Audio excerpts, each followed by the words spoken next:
individualism is a myth, or at a minimum, the benefits of individualism are mythical and overrated. Additionally, individualism is poorly suited to the complex global problems that we currently face, which will not be solved by more individuals working harder. One of the actors that I like is Kevin Bacon. I like him for his roles in the movies Animal House, Footloose, Few Good Men, and Apollo 13. He's also got a great rock band with his brother called the Bacon Brothers. But the thing that Kevin Bacon is really famous for is the parlor game 6 Degrees of Kevin Bacon. 6 Degrees of Kevin Bacon exemplifies the interconnectedness of the world. The game was developed by 4 college students at Albright College in Reading, Pennsylvania, who were stuck in their dorm room during a snowstorm. I believe some adult beverages were involved. The game is pretty simple. Take an actor or an actress, living or dead, and trace the selected actor or actress back to Kevin Bacon in 6 jumps or less. Here's an example.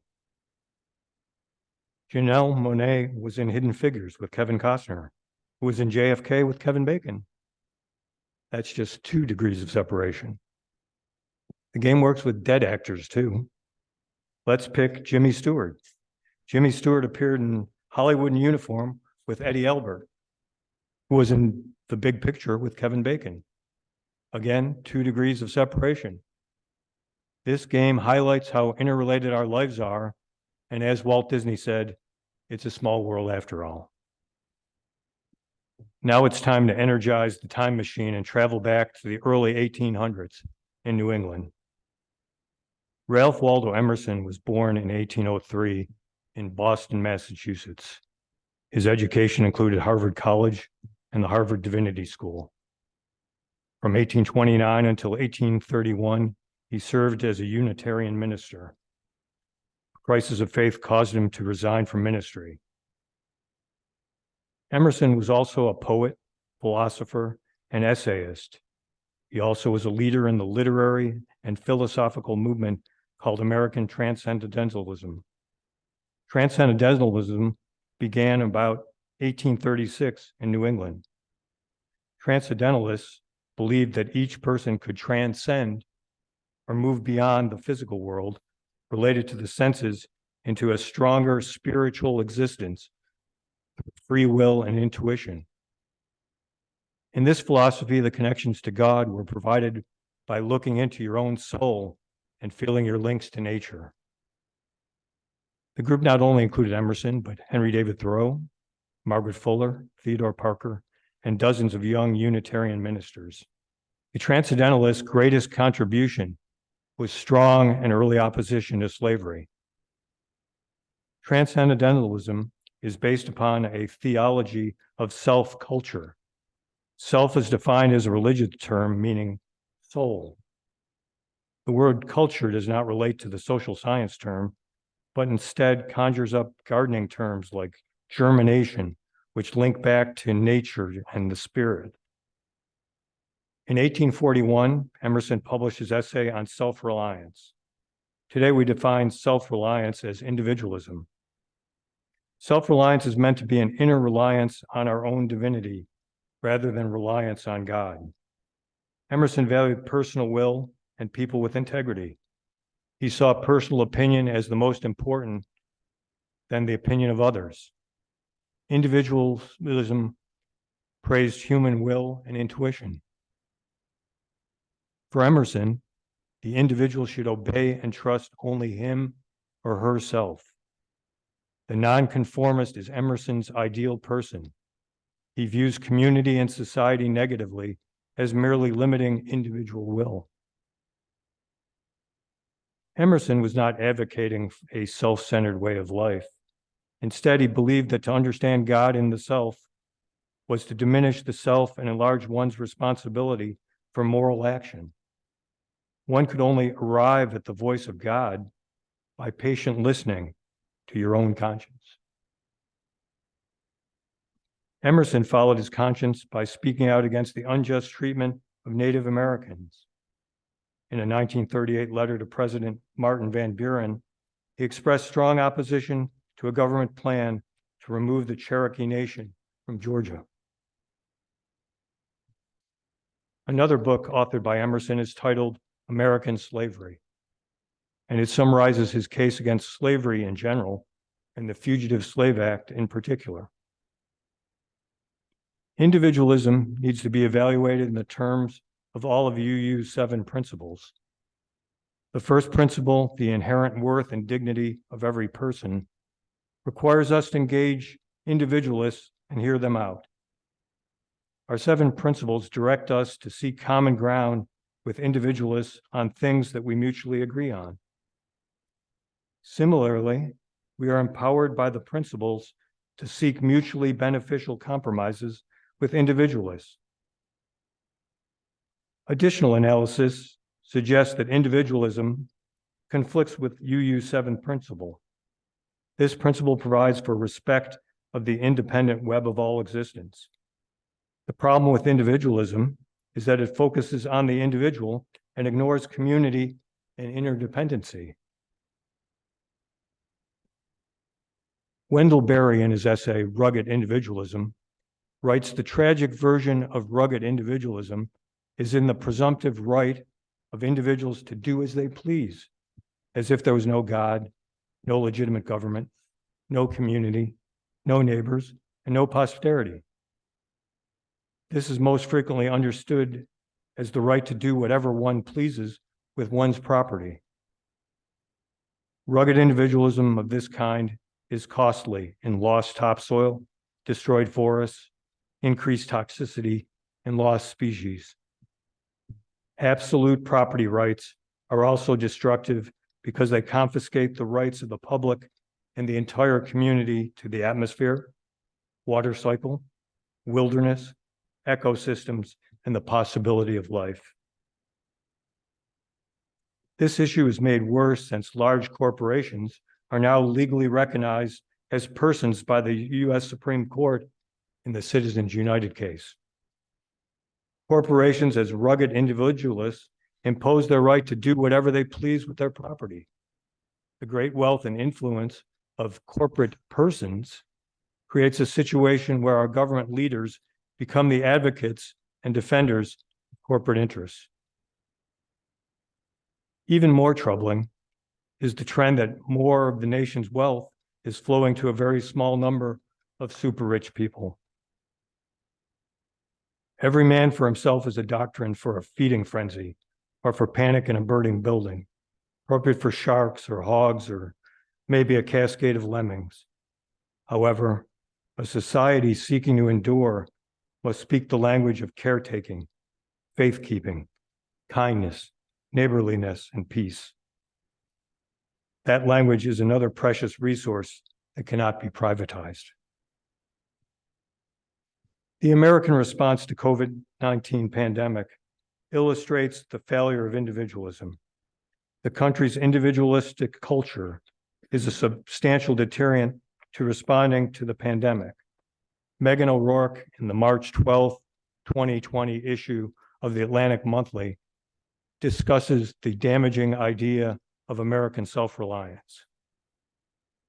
We are a nation of pathologically invested in the idea that we should just do it, an attitude that challenges us to muscle through it, whatever it might be. We lack a shared understanding for the hard thing to do, the truly challenging thing to do, which might be to do less in order to help one another, or to even do nothing at all, to stay home. We are so caught up in individual responsibility that our healthcare system is fragmented and our social safety net is poor. We avert our eyes from the physical vulnerability of others. As a result, we have dangerous policies. For example, many Americans lack paid sick days and good childcare. Therefore, they will go to work when sick or risk losing their jobs. Americans have misled ourselves into believing that the self, rather than the community, must do all the healing. COVID-19 exemplifies that the community rather than the self may be the best defense. To be ill is to know our interconnectedness, but to be ill in America today is to face up against a culture that denies interconnectedness. Interconnectedness is a feature of the meaning of life. No person is an island. The country that values individuals more than the community risks its own survival. Frederick J. Muir, a retired UU minister who served at the Annapolis UU Church, believes Unitarian Universalists have an individualism problem.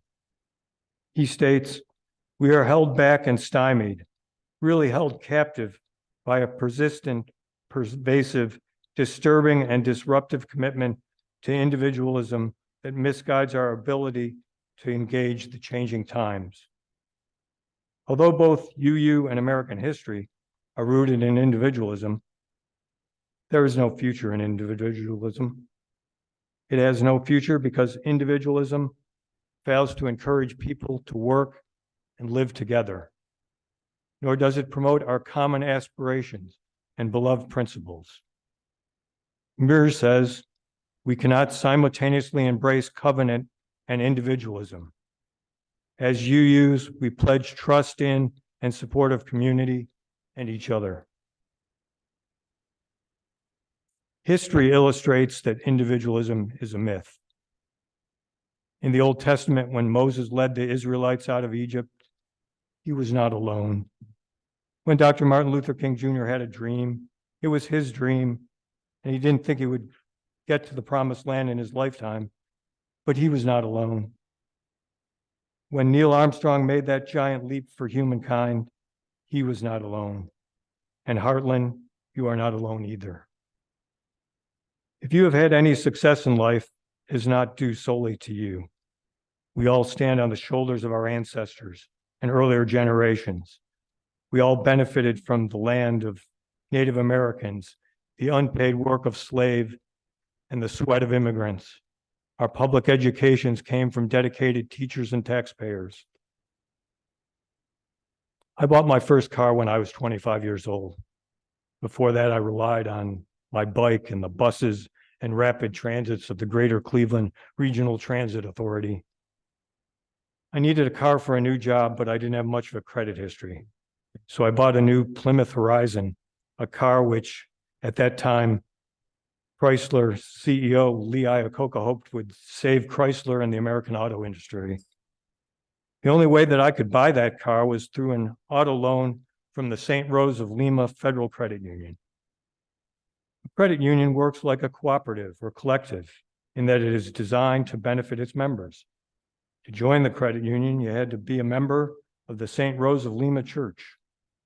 The members of the credit union deposited money called shares into the credit union. In turn, the credit union loaned the money to members like me. The interest that I paid on my loan provided the return to other members' share deposits. The loans were low risk since we knew each other and belonged to the same church. Since the credit union is composed of people that knew one another, members were motivated to make their loan payments on time. Back in middle school, I smoked my one and only cigarette at Boy Scout camp. It was a Pall Mall. I didn't feel rebellious. I didn't feel adult. I did feel semi-nauseous and coughed for what seemed like 15 minutes. At that same time, there was an image that was so pervasive on TV and billboards, in newspapers and magazines. It was an icon. It was created by a Madison Avenue advertising agency, but it was not real. It was the Marlboro Man, when tobacco advertising was permitted and he was everywhere. The Marlboro Man represented the rugged, independent, macho cowboy self-image that Philip Morris sought in order to sell its cigarettes. He exemplified resilience, self-sufficiency, independence, and free enterprise. The Marlboro Man is all about individualism, which is a core American value. The whole idea of the Marlboro Man was about being American, or more accurately, a white American with the right to do whatever you wanted to do, as long as it was legal, including smoking. Individualism If not a myth, it is least irrelevant. Today's complex problems do not lend themselves to individual solutions. Complicated problems like climate change and global warming require intervention at the community, national, and global levels. We are interdependent, not independent. Our fates and futures are intertwined and not solitary. Maybe this is an exaggeration, but I don't think it is. We need to embrace community like it is a matter of life or death, because it probably is. As UUs, we seek to be communitarians and not Marlboro men. We commit to the 3 C's: covenant, community, cooperation. The future requires that community triumph over both individualism and competition locally, nationally, and globally. Individualism is a myth, much like the Marlboro man. The benefits of individualism are equally mythical and overstated. Thank you.